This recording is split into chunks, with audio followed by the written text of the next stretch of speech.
Hello everyone, how are you today? Here letting the match happened on Friday Night SmackDown WWE main event for July 22nd, 2022. A main event, Akira Tozawa easily defeated Reggie one-on-one. Terrible match. Akira Tozawa, don't get me wrong, was a really good talent wrestler, but Reggie sucks. The guy, all he does is flips and that. The other match is definitely worth checking out. Mustafa Ali and Cedric Alexander teamed up against the Alpha Academy. Really good match, back and forth action. Everybody got a chance to do something. It was close. Ali and Cedric a couple times almost won the match, but the Alpha Academy picked up the win on main event this week. So definitely check that match out now. Out now on SmackDown. Lacey Evans was scheduled to face Aaliyah. And just like 2 weeks in a row, she's refused to face Aaliyah. She knocked it out with the woman's right and then just left. So Adam Pearce has made it official next week. Lacey Evans must compete against Aaliyah one-on-one, or she's suspended or something, or she'd be fined. I can't remember which one it was the announcer said, but she's forced to face Aaliyah one-on-one next week in the ring. The Viking Raiders took on Jinder Mahal and Shanky in tag team action. Jinder Mahal's new theme song is dancing, kind of music theme. And of course, Shanky came out dancing. Jinder Mahal, you can see it. Like my good friend Chris Gocha noticed too. He's starting to get the dance vibes going. So pretty soon I think you'll see Jinder Mahal bust some moves in the ring. Bell rang. Arvar delivered back elbow shots to Jinder Mahal in the corner, just one after the other. Never even touched him once. You could tell, like, when he was doing it, the elbow didn't even touch Jinder Mahal. Then Arvar flew him outside the ring, flew him into the steel ring steps, and tossed him into the New Day. He was on commentary. Then Arvar got back to the ring, and time Jinder Mahal got up, and he got counted out. It was a 2-minute match, waste of time to put on TV. Next week on SmackDown, it's the New Day versus the Viking Raiders finally. They should have had this match last like 5 or 10 minutes, or have the Viking Raiders versus the New Day happen last night, not next week, not this 2-minute crap. But count out. The Viking Raiders are destroying people. They don't win by count out. They win by pinfall or disqualification when they just beat the crap out of you. Sonya Deville ran her mouth off to Adam Pearce again, and Adam Pearce yet again told her she had to compete one-on-one. And guess who her opponent was, folks?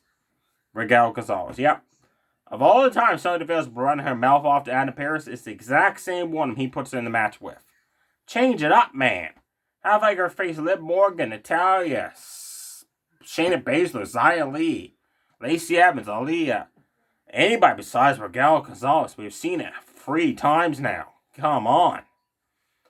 Bell rang. Sonya Deville delivered a dozen kick strikes to Raquel. Raquel just absorbed all of them. The fallaway slammed her. Picked her up and slammed her down. She slammed her down wrong. Sonya Deville landed on her arm. Quickly, the referee checked on her arm. You can see Sonya grab a hold of it. You can see she said something to the referee because the referee said something to Raquel. So Raquel just picked her up and one arm powerbombed her for the fast win. So I hope Sonya Deville is not injured.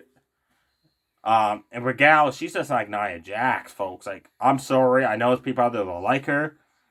But she can't even do a grill press slam right. And she can't even do a big boot. Every time she does the big boot, she ends up almost slipping and falling on herself. A big boot is not that hard to do in the ring. The Usos teamed up with Mr. Money in the Bank, Austin Theory, against the Street Profits and Riddick Moss. This came about after a brawl in the ring to start off SmackDown, so this was your main event match. Bell rang. Diego Dawkins quickly rolled up Jimmy for a 2 count. Then he's just clean house on Jimmy, folks. Like running corkscrew. Spinning one he does in the corner. A nice uppercut. Floor Jimmy. Then the Usos isolate Riddick Moss. Delivered a Make-A-Wish double team move on him. Then Austin Theory choked him while the referee's back was turned.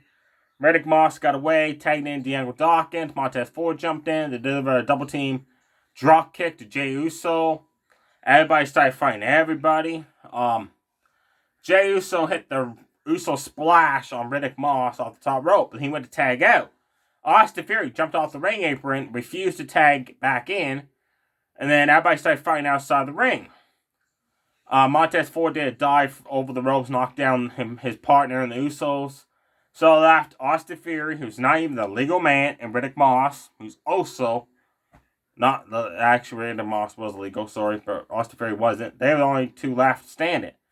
And you could see this. Riddick Moss gets up, and you could see the referee tell himself as he lays back down again. So I guess Austin Theory wasn't ready. And finally, they started fighting each other. Riddick Moss hit 2 running back-to-back shoulder tackles, knocking down Austin Theory. They ran at it the third time in the corner. Theory moved out of the way, and Riddick Moss hit the briefcase. So Austin Theory got disqualified because he had put the case there. Then after the match, Austin Theory just beat the shit out of Riddick Moss with the briefcase. Then Brock Lesnar came out, who earlier in the night got mad because Vince McMahon has retired. Folks, I'll be having a video about that. My thoughts on that coming up. Apparently he stormed out on SmackDown, wasn't happy with Vince McMahon retiring. He came back out, grabbed hold of the briefcase, and beat the shit out of Austin Theory with that briefcase. Then he F5'd him right on top of it. Then that's how SmackDown ended. It was a good 6-man tag. I just didn't like the part where you see the referee tell Riddick Moss to sit back down. And it was slow-paced going. A whole lot of cool moves happened and stuff. Now, the one match on SmackDown that is must-see, folks. This was the opening match. Sensei Nakamura took on Ludwig one-on-one in a rematch of Walter at ringside. Walter, they finally dropped that awful theme song they have of him. They introduced a new one. I actually dig this new one of his.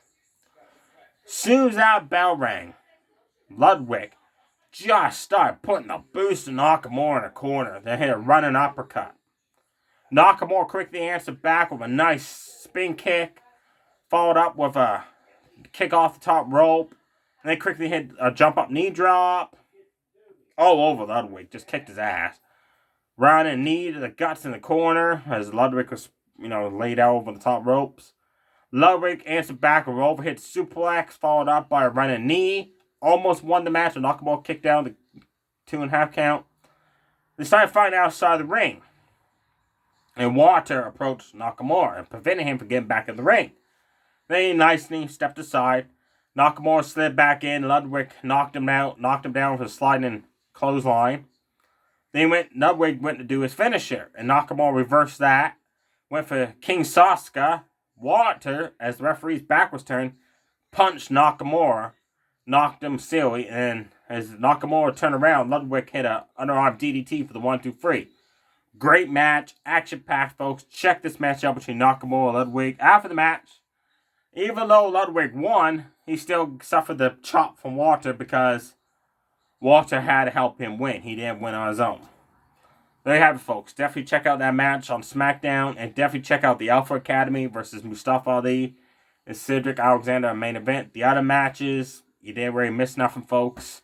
Stay safe, everybody. Too sweet, bye.